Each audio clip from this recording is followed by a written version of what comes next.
had a discussion with him about it a year or so ago. So it has come up from time to time over the last several years.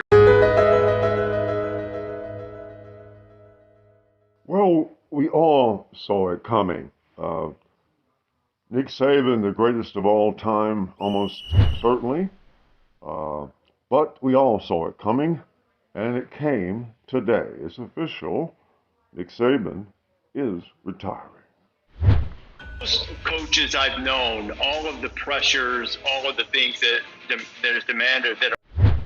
Now, before you Georgia fans like me start going yippee-yi-yay, we still don't know if Kirby's going to go to the Falcons. Is college football dissolving right in front of our eyes? It's really tough being a coach these days.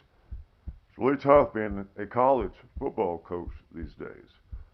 A lot tougher than in the NFL in many ways. Just think what kind of guy it takes to go through what they have to go through. And now, on top of that, you have to triple down because all that recruiting, all this and that, and these kids can transfer on a dime.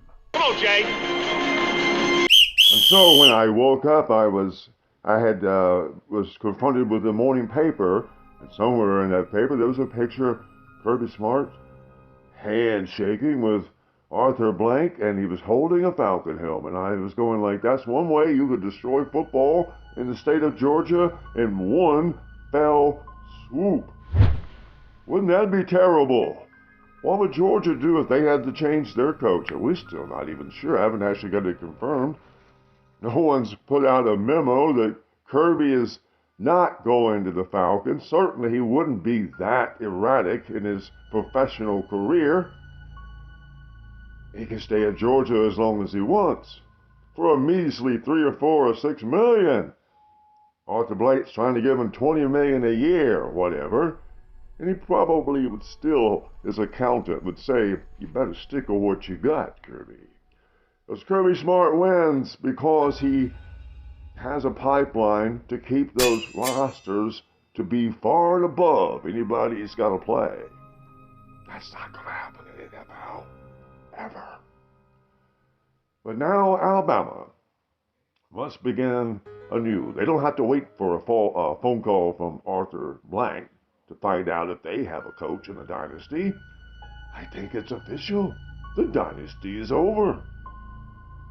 And in the 4-year playoff, Saban got 3 championships, more than anybody else. So I guess that makes him the greatest. So I guess that's why they didn't want a 3-peat. Well, Kirby Smart came closer to winning a couple than losing, actually about 3. But Saban officially the greatest of all time, and we shall not deny him that honor. It's not that big a deal. He's the greatest of all time at this moment.